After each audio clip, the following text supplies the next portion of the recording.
What's going on, guys? Kai here. 1.46 is right around the corner, and I have the full details here. I haven't read through it yet. This is going to be a first impressions and the full information. Let's get into it.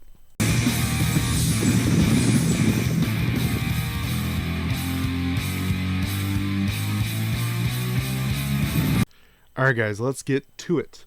So this is a text document, a little bit different than what I've done before, but this is straight from the source, so we'll go through it slowly. So guild territory, I've already shown you a video with the map, what it looks like, what the NPCs on it looks like, but let's see what's going on here. Guild members can freely explore the new guild territory. Unlocks when the guild reaches level 2. Sacred Tree Plaza. Guild members can view statues of outstanding members and quickly access guild-related content through the guild NPCs. Guild Event Plaza. Host guild clown events or engage in team PvP. That's going to be later. I saw the title of it. We are going to be able to do more duels and stuff, and not just 1v1 fairy battles. There's going to be a lot more options that people have been asking for. Some areas and features of the guild territory are still under development and currently inaccessible. Stay tuned for future updates. Guild Clown Event. Guild members set a time, and the guild deputy or above summons the guild clown up to 3 times a week. The more active the guild, the more summoning attempts are available. This either means that we'll get a resource from doing guild dailies or whatnot, and then probably most people are going to be able to do at least twice a week, and people who have probably 10, 15, maybe 20 people that are doing all their dailies, you can do 3 times a week. If not, they're going to have to scale it back a little bit. The summoned clown must be defeated within a time limit or he will escape. Rewards are granted based on the clown's lost HP. Members get crusade rewards, and the guild earns crusade points. Guild admins can use crusade points to upgrade their cards, enhance boss rewards, and crusade capabilities, and even unlock a specific gift phase. So a lot of free rewards for everyone. I'm unsure what it means by cards. This is probably a guild-related resource. Enhance the boss rewards. So for beating up the clown, you'll get better rewards. And crusade capabilities. This is probably buffs for your guild members to fight the clown. That's what I'm reading it as. After activating the gift phase, if the clown is successfully defeated, gifts will randomly appear in the territory based on the number of participants. Those who open gifts have a chance to receive surprise rewards. More participants, more rewards. This sounds like if you know when someone gets married, a bunch of sapphires are thrown on the ground. This is kind of what it sounds like to me. You beat up the boss and you go and you pick it up. I would suggest a lot of people doing their clowns on the weekends or on Mondays when people are the strongest at the end of a week or at the beginning of a week. Mondays might be the best time because there's not much happening on Mondays, and you can fill in that dead time with guild clowns.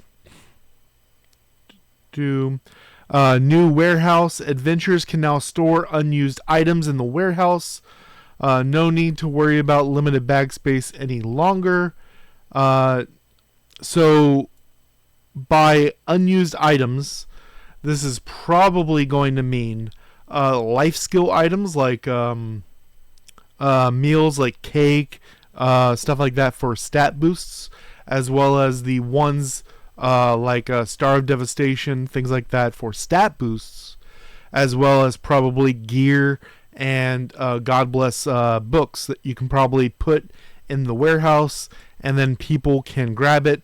Or this is just meaning that it's going to be an extra spot, like if your bag is full, you can go to the guild warehouse, and each person has their own like warehouse box they can put their excess stuff in. I've seen games do both things, so we'll see what it means.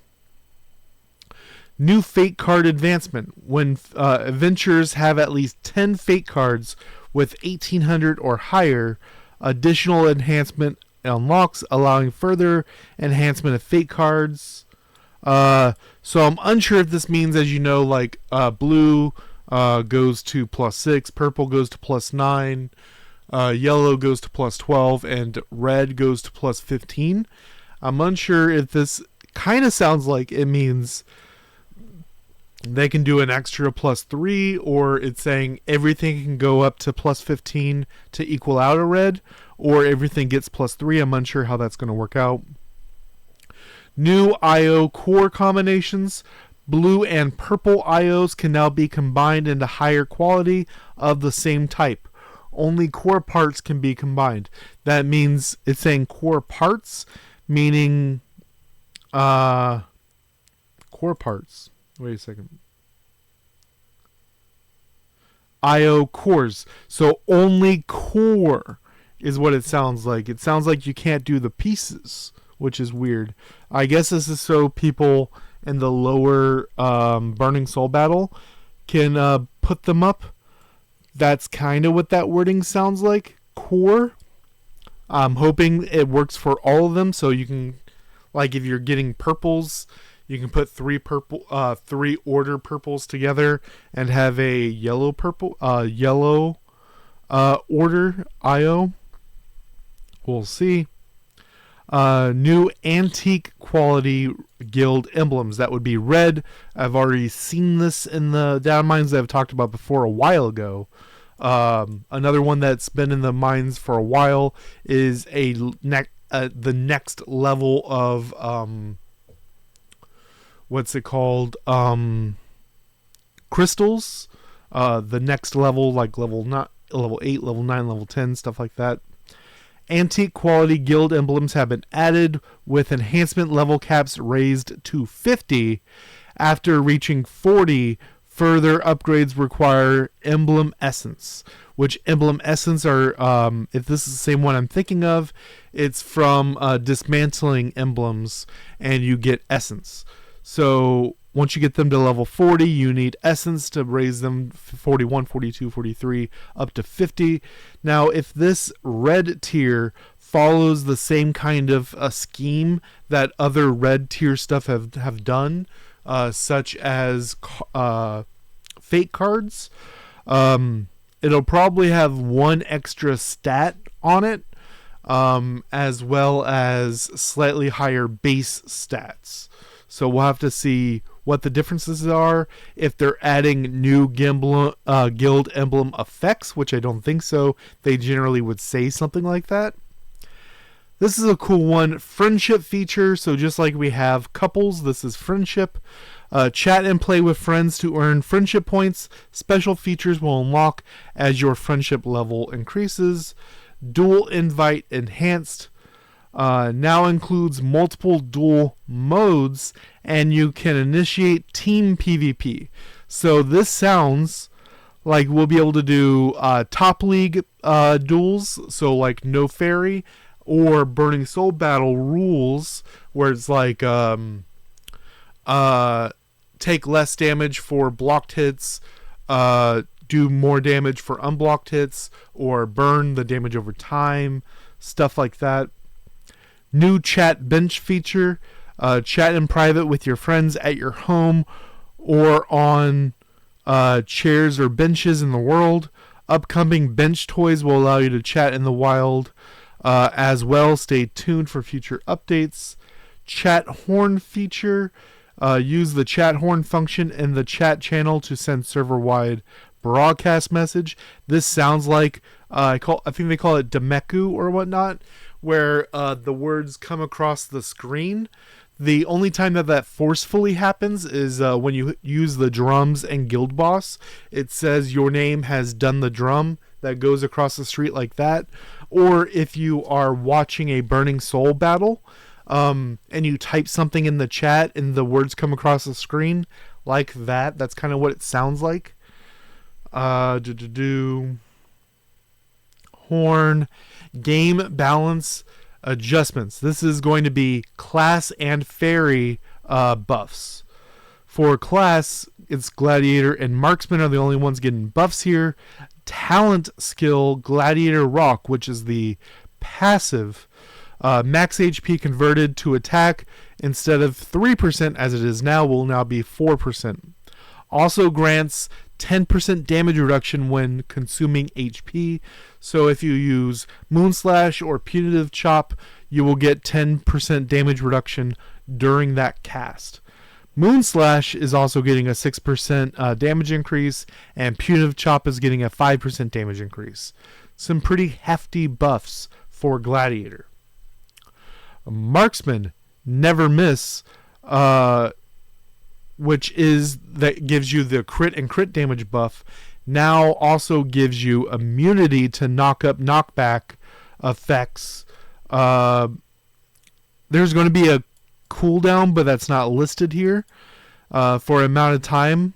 Probably during the as long as Never Miss is active, you are immune to knockup and knockback.